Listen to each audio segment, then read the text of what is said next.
gentlemen, boys and girls, cardaholics of all ages, welcome back to Big House Cards, and thank you so much for watching.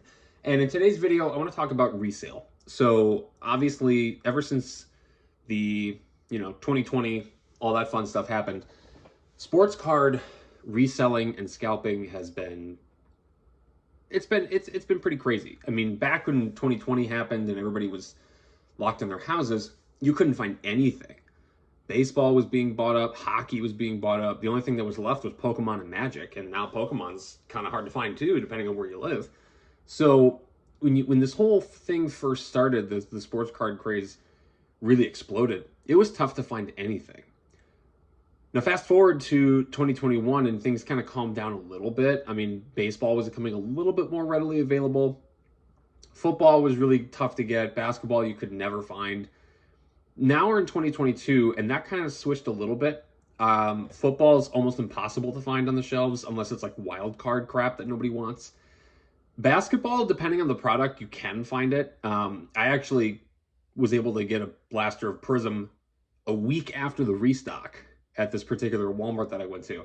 And I was shocked because usually Prism, the name gets scalpers like chomping at the bit, right? They hear Prism and they just are ready to explode. And you have Prism sitting on the shelf. And I found it very interesting. I found it kind of weird almost. You never find that.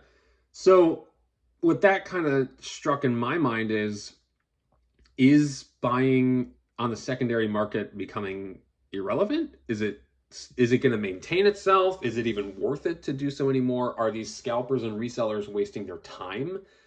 So let's talk about a couple of products. It's optic season. Prism football is kind of come and gone. You probably can still find it depending on the Walmart if they've stocked or not, but you're not going to find too much more Prism football out there.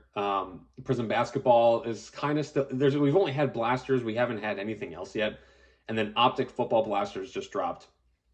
Megas and hangers and everything are still going to, they're to follow, and Topps Chrome is going to come out, and that's going to be crazy.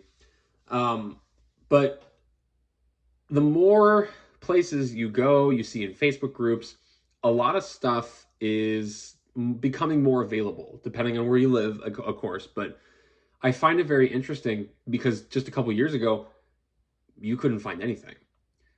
So what I've noticed in resale and scalping is that they've divided product into two things: Prism, optic, chrome, and everything else.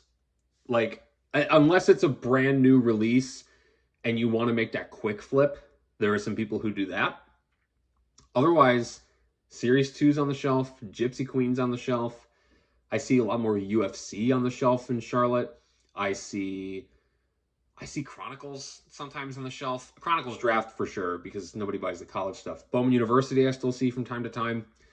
The only ones that I feel like get taken up pretty quickly are anything NFL, unless it's prestige, and then most everything NBA, unless it's Chronicles, and any Chrome baseball release or Bowman baseball release. Those tend to get taken pretty quickly around here too. So you look at that, and then you look at how with the price increases, are these scalpers really making that much more money? So if you got a Prism blaster for $20 back in 2020, and you can sell it for 80, great, it's 60 bucks. Minus fees and taxes and everything, you're probably more looking like 50, maybe 45. But that's still like, you've doubled your money basically, as far as like your return goes. You got a little extra. So now fast forward to now with these price increases, $35 a blaster, and the margins are so much smaller.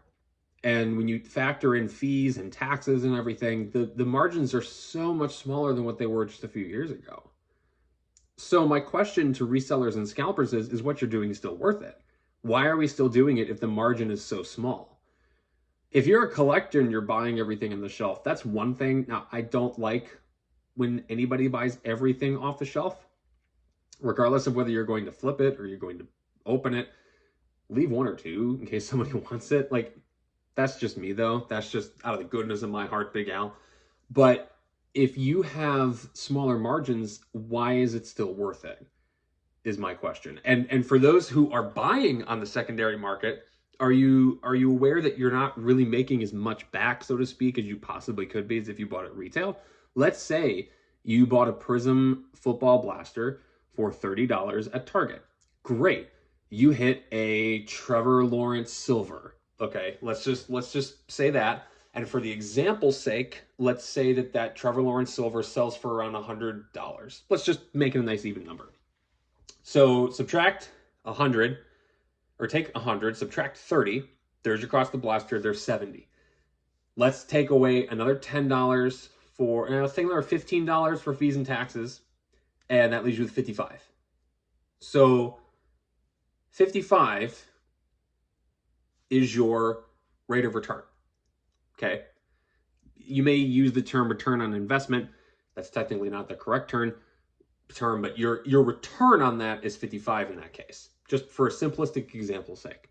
Now, let's say you bought that same Prism blaster, but you bought it on eBay for $50. You pulled that exact same Trevor Lawrence. You sold it for 100 again. Now, up that a little bit to 50, there's $15 going right there. How much you're making back, your return is smaller if you buy it on secondary than if you had been able to buy it at retail. Now, I know what you're thinking. Well, that's the only way I can get product. You don't always have to take the gamble. If you want a Trevor Lawrence silver, either you can try to buy a bunch of Prism blasters and try to get it yourself, or you can just buy the single, save yourself the time, the money, and the frustration. That's how I got my Justin Fields silver. I was never going to find it in a Prism blaster or hanger, so I just bought it, and I saved myself a whole lot of frustration. So I don't understand why people still buy from the secondary. It's going to continue as long as Gary Vee tells the scalper boys to keep doing it. It's just going to happen, right? People are going to keep buying resale. People are going to keep normalizing it. I mean, Sky B made a video about him opening a bunch of optic because it was $500 worth of optic. No, that's not correct. Technically, it's about $300 worth of optic if you take it at Target. If you're talking resale value, then yeah, it's probably $500, but don't normalize it. It's $30. You know, I know that resale and scalping is just becoming the norm, especially for this hobby. I feel like it is dying down a little bit, but why can't we just put it to bed? Why can't we just kill it? I think, and this is just me being the collector at heart here, resale, scalping, just kill it entirely. Especially people who do dishonest things like weigh it, like Steel City Collectibles or other places like that. People on eBay do that all the time. I just think that resale needs to be dead. And I'm not trying to be a boohoo, woe is me, I can't get product kind of guy. I can get product, and it's like, oh no, I can't rip Prism. I'll just spend the money on a single and receive exactly the same amount of joy that if I'd gotten it myself. You know what I mean? Like, I'm not trying to be a boohoo kind of person here. Resale is dying, I think, at the retail side. And especially when Panini waters down product and you can't get as good of these case hits or parallels or autos, like if you don't really have anything to chase, I don't see what the point of buying it is, especially secondary market. That's just me rambling at this point. So what is the ultimate point of this video? Resale seems to be dying in the card hobby, but it's becoming more limited in its scope, I would say. It's limited to Prism. It's limited to optic. It's limited to chrome-based products. Unless it's Prism Baseball or Select Baseball. But Select, Prism, anything Chrome, that's where people are going to be, you know, focusing on the resale game. Unless they're a newbie and they decide to buy a wild card thinking they can flip it, which in that case, enjoy that loss.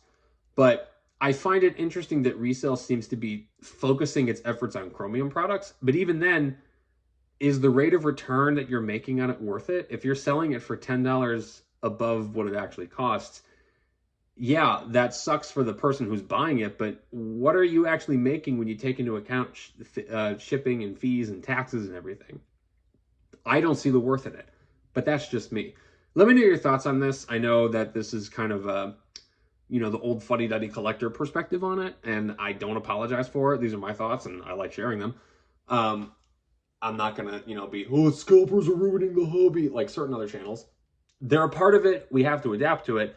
But I also think that there's ways to end it. But that's just me. Let me know your thoughts in the comments below. Thank you so much for listening to my little rant here. Please leave a like, subscribe. Stay tuned for more videos. Hit that notification bell so you don't miss a single one. And until next time, bye-bye.